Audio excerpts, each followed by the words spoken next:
Hola, buenos días. Me llamo Juan José Morillas Pedreño. Soy nutricionista del equipo de fútbol de la AS Mónaco en Ligue 1. Dietista nutricionista y licenciado en Ciencia y Tecnología de los Alimentos. Con el Comité Olímpico he obtenido el diploma en nutrición deportiva y también soy SAC en nivel 1.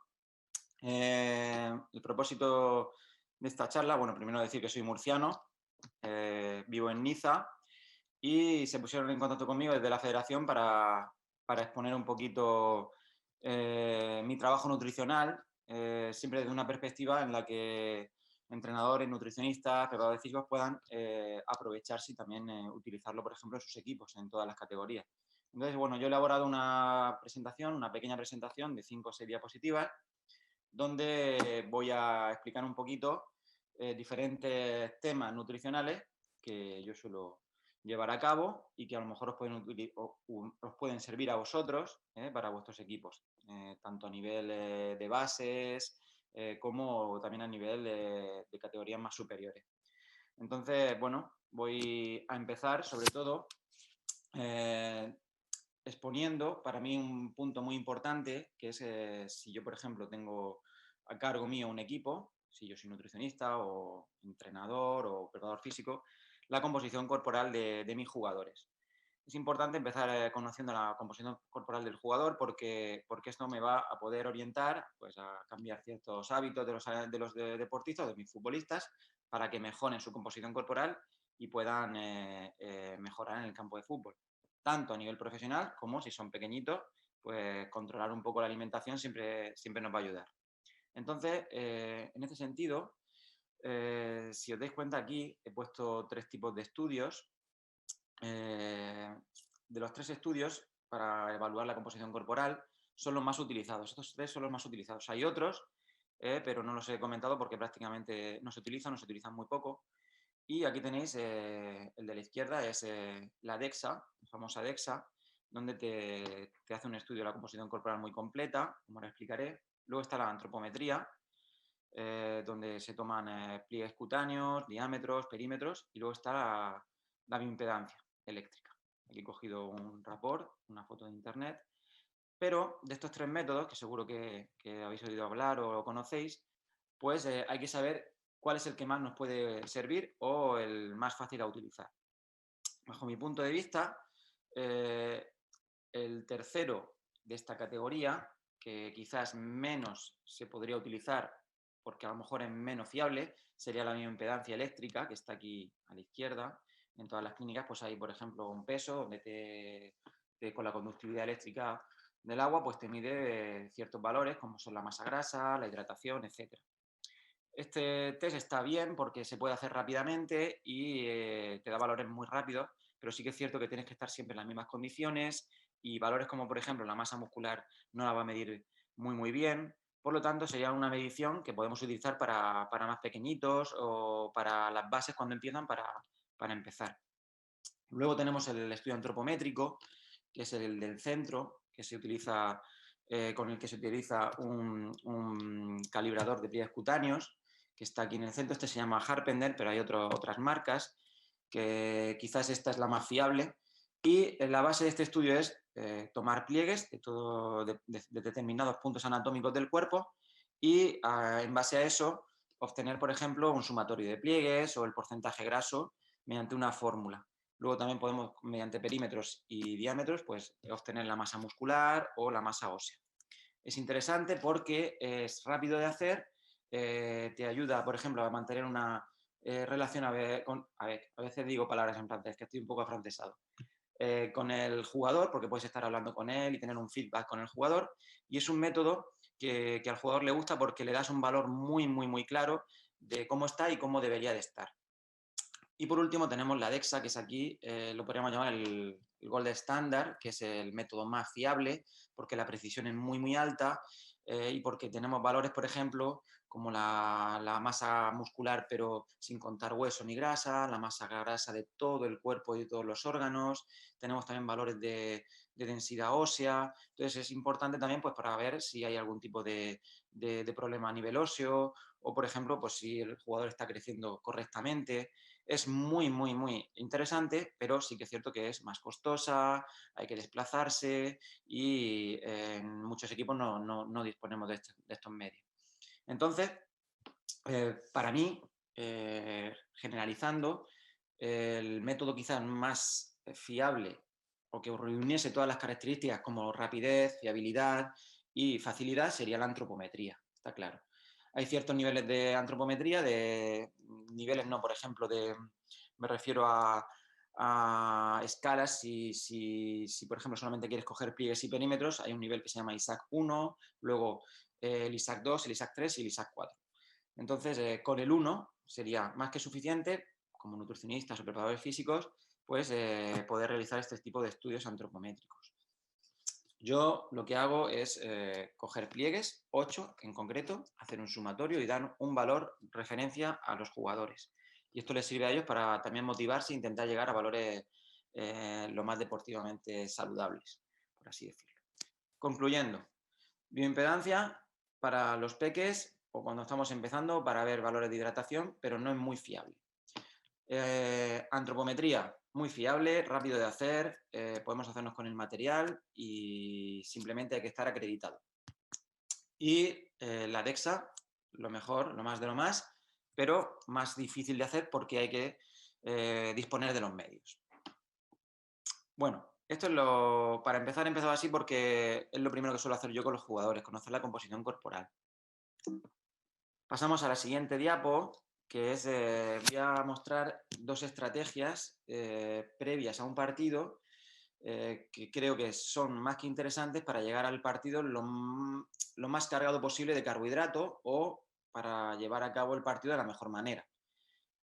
Ya digo, esto puede servir para profesionales como para chavales de 10, 11, 14, 15, porque al final el futbolista se va a alimentar siempre de la misma manera porque el objetivo es el partido. ¿Ok? Simplemente que a nivel profesional pues se controlan muchos más factores y cuando somos más pequeñitos pues simplemente cogiendo una serie de consejos nos puede servir. Aquí tenéis una estrategia pre-match antes del partido. Si para las 7 de la tarde o para las 9 de la noche. No va a ser la misma estrategia si jugamos a las 9 o a las 7 que si jugamos a la 1 del mediodía o a las 12 del mediodía. Sobre todo en términos de hidratación. Aquí tenemos, por ejemplo, un partido a las 9 de la noche y he puesto desde el desayuno hasta la hora del partido una serie de puntos claves. Para mí, si el partido es por la tarde-noche, la clave es el carbohidrato. Es decir, cuánto carbohidrato, la cantidad de carbohidrato que yo voy a comer durante el día. Cuando hablo de carbohidrato me refiero al azúcar, a la glucosa, a la fructosa, etcétera. Que viene, por ejemplo, de la fruta o de los zumos, de la pasta, del arroz, del pan.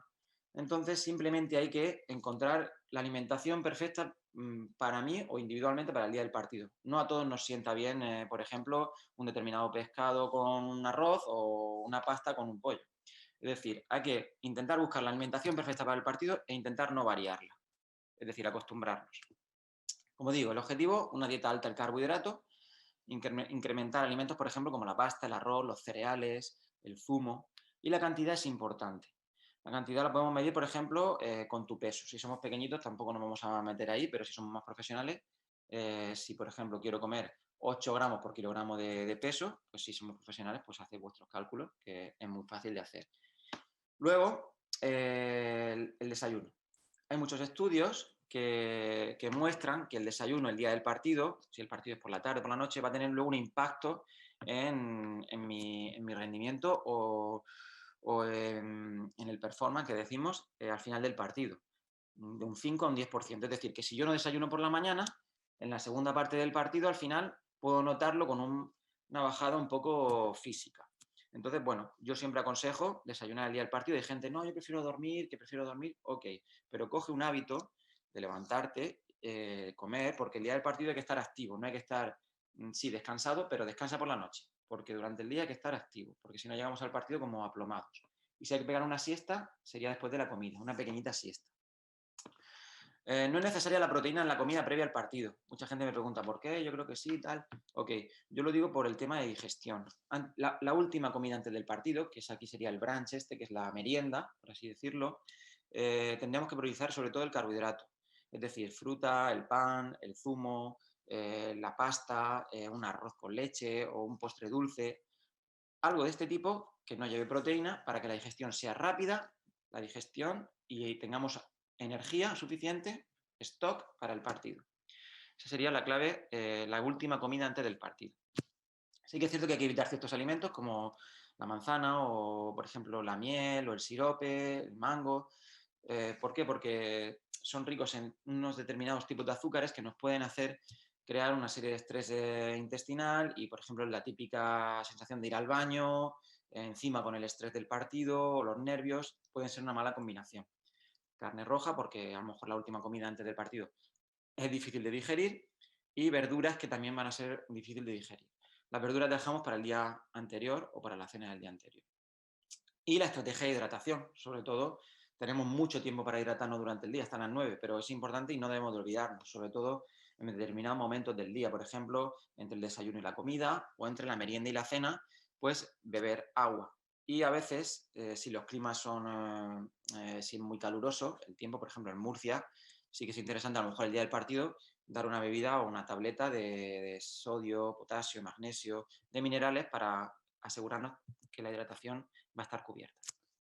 Tenemos otro tipo de partido. Partido a la 1 del mediodía, que se dan muchos partidos por la mañana, a las 12, a las 12:30, a la 1. Entonces la estrategia va a cambiar. Aquí no tenemos tanto tiempo como el partido de las 9 para cargar de carbohidrato o para hidratarnos, sobre todo, que es lo más importante, el día del partido. Entonces, si os dais cuenta, el partido va a ser a la 1 y ya hay que empezar en la cena previa. La cena previa es muy importante. Hay que cargar mucho, mucho de carbohidrato en la cena previa porque luego no vamos a tener solamente una posibilidad para comer, que es el brunch o desayuno comida, que yo lo llamo.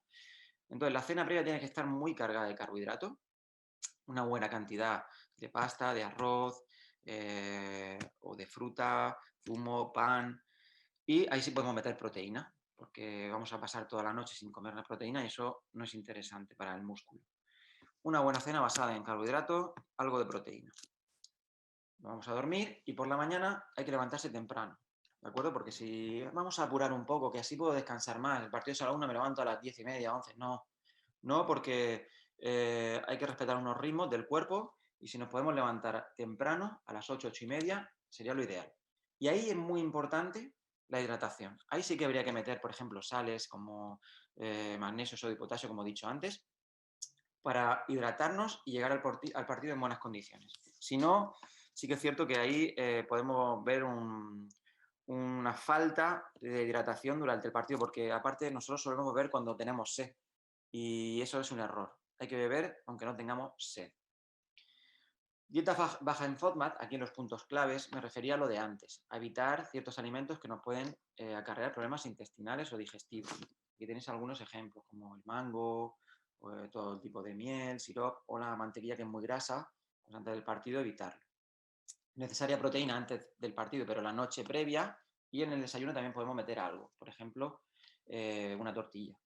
Para mí, si el partido es a la 1, la comida perfecta antes del partido sería una buena cantidad o de arroz, o si no estamos acostumbrados porque es muy temprano, un buen cuenco de cereal, aunque sea cereal normal, cereal, fruta, algún smoothie tipo fruta de fresa o plátano y una tortillita, por ejemplo. Sería una buena comida y muy, muy completa. Luego tenemos el partido, que ya habría que fijarse en la suplementación. Si somos profesionales, introducimos suplementación, pues el típico gel con cafeína o la bebida más específica previo al partido. O si somos más pequeñitos, pues simplemente con la hidratación sería suficiente. Hemos hablado de la estrategia antes del partido si jugamos a las 9. Hemos hablado de la estrategia antes del partido si jugamos a la 1. Pero ¿qué me decís de la estrategia post partido? También muy importante. A nivel profesional, me refiero en equipos de League One o la Liga, en todas las ligas europeas, pues hay muchos equipos que jugamos cada 3 días, es decir, domingo, martes, miércoles, sábado, y eso pues te acarrea un estrés y también la obligación de crear estrategias muy, muy agresivas de recuperación. Pero si jugamos de domingo a domingo, pues no es tan importante el hecho de recuperar para el día siguiente. Pero sí que es cierto que después del partido seguir unas pautas para recuperar y encontrarte al día siguiente, el lunes y el martes bien, es muy importante. Entonces yo lo resumiría con las 4 Rs que están aquí, las tenéis aquí en rehidratar, recargar, reparar y relajar. Rehidratar se refiere a la hidratación, agua, minerales, etcétera. Recargar, cuando digo recargar me refiero a recuperar los depósitos de azúcar que mi cuerpo ha perdido, tanto en músculo como en el hígado, que es donde se quedan las reservas de azúcar. Reparar, cuando me refiero a reparar, me refiero muscularmente. Es decir, el músculo ha sufrido un impacto durante el partido, sea a nivel muscular, a nivel fibrilar, y eso hay que repararlo. Pues a nivel muscular, ¿qué hay que hacer? Y relajar. Cuando termina un partido estoy estresado, adrenalina. ¿Cómo podemos disminuir esa sensación para volver a los niveles basales de antes del partido? Termina el partido, lo importante es la hidratación, lo primero. No solamente con agua, pues podemos seguir dando minerales, sodio, potasio, magnesio para rehidratarnos. Inmediatamente después tenemos que intentar recargar y reparar. ¿Cómo? Aquí lo mejor sería un batido. ¿Por qué? Porque al mismo tiempo que nos vamos a hidratar, estamos introduciendo rápidamente lo que el cuerpo necesita, que es proteína y carbohidrato. Podemos hacerlo, si somos profesionales, con un batido, por ejemplo, de whey proteína, que todos conocemos, unos 25 o 30 gramos, con un poquito de creatina, que es otro suplemento que todo el mundo conoce. Pero si somos más pequeñitos, podemos hacer un batido con cacao, con plátano y la leche, que es de donde vendría la proteína. Entonces tenemos batidos para más pequeñitos o batidos más para profesionales. Ese sería el siguiente paso. Y luego ya comer. Un poquito más tarde, a la hora y pico, comer. ¿Por qué? Porque si os habéis dado cuenta, vuestros jugadores, cuando termina un partido, hay muchos que no tienen hambre. El estómago está cerrado porque la sangre ha ido a los músculos, que es donde se pedía la sangre. Entonces el estómago no lo necesitaba y se hace pequeño. Entonces al principio el futbolista está como un poco con sensación de angustia o el estómago cerrado. Por eso es importante ir hidratando y aprovechar esa ventana para rehidratar y al mismo tiempo recuperar. Y al tiempo o al ratito el jugador va a tener hambre y es cuando tenemos que empezar a meter ya carbohidratos en forma de comida como arroz, cereales, pasta. ¿Ok? La relajación vendría más por tipo de suplementación o también por algunos alimentos que son ricos, por ejemplo, en melatonina o en triptófano. Por ejemplo, el cherry juice o el zumo de cereza sería una buena opción. Zumo concentrado de cereza sería una buena opción para relajar un poquito, sobre todo si el partido ha sido por la tarde-noche, para ayudar a dormir. Si no, nos va a costar ir a dormir. Atención, porque al día siguiente el jugador suele estar más cansado muscularmente. Tenemos que seguir con la misma estrategia. Dieta alta en hidratos, buena hidratación y una dieta rica en proteína, ya sea con suplementación o introduciendo pescado, pollo.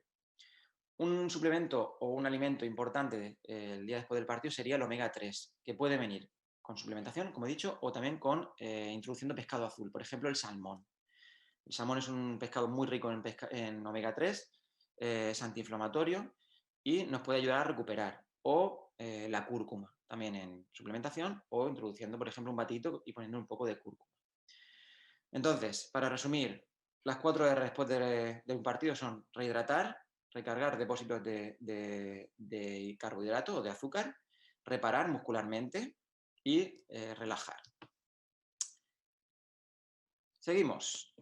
La estrategia en el descanso. Yo aquí me he vuelto loco buscando la estrategia perfecta para el descanso. Lo he hecho de muchas maneras y al final he encontrado una que se ha moldado bien a lo que yo quería y a mis jugadores.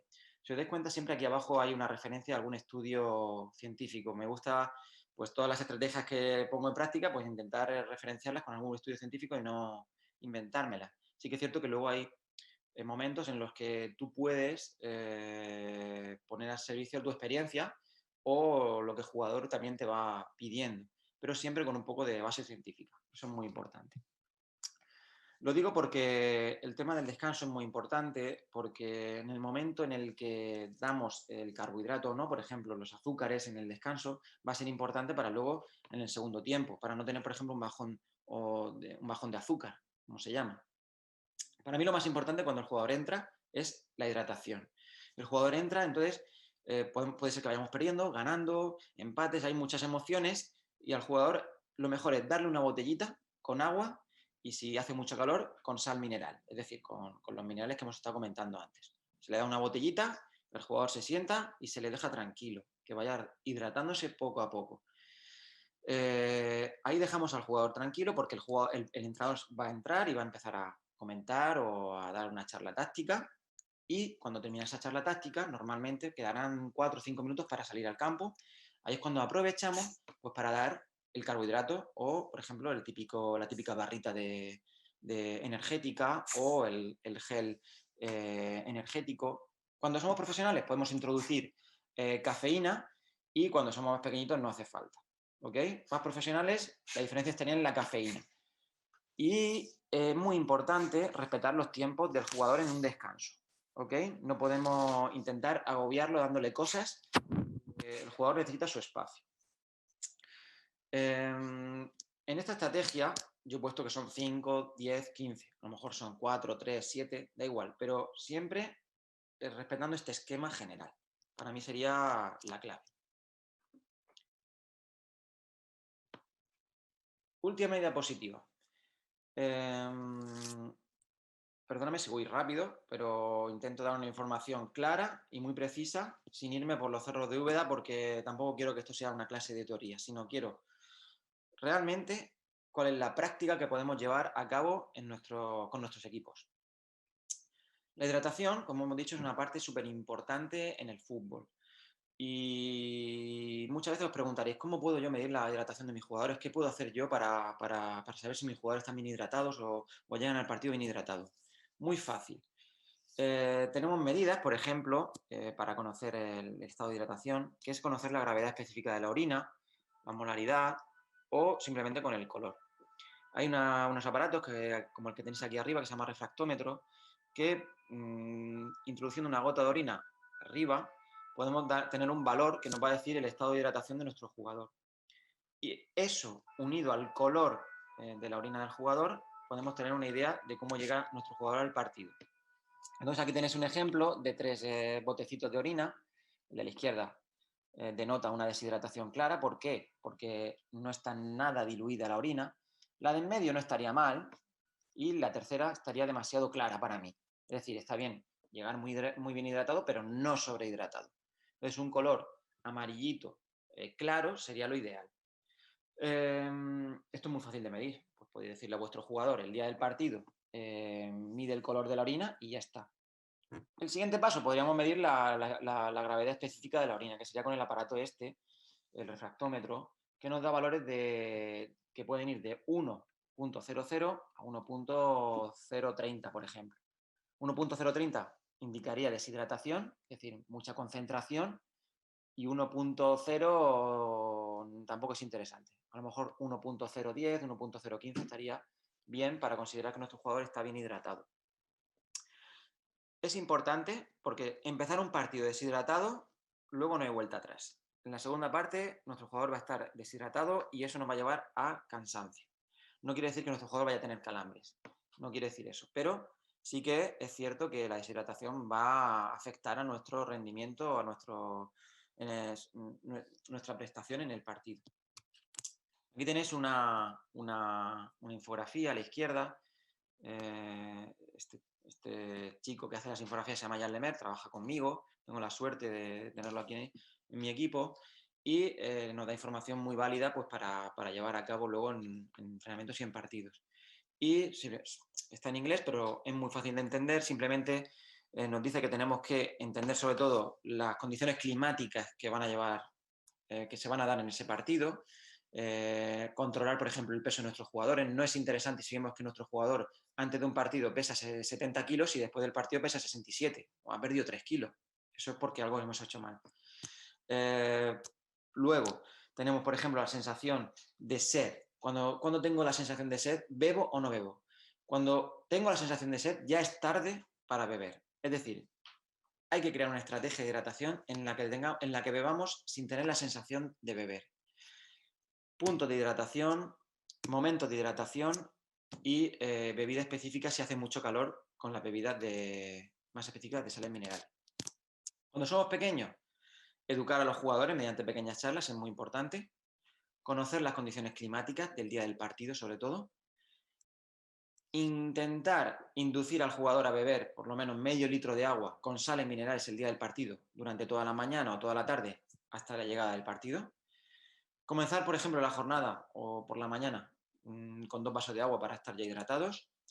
Situar bidones de agua con electrolitos o con sales minerales alrededor del campo, o sobre todo con los jugadores que juegan en banda, e intentar introducirle bebidas para que en cualquier momento puedan beber en cualquier stop del partido. Y sobre todo el control de color y densidad de la orina. Eso sería las pautas a seguir para tener una buena hidratación. Con esto he terminado. O sea que espero que os haya servido, que saquéis 3-4 pinceladas de todo esto que acabo de comentar, y si os sirve para vuestros equipos y vuestros entrenamientos y partidos, pues mucho mejor. O sea que muchas gracias y nos vemos.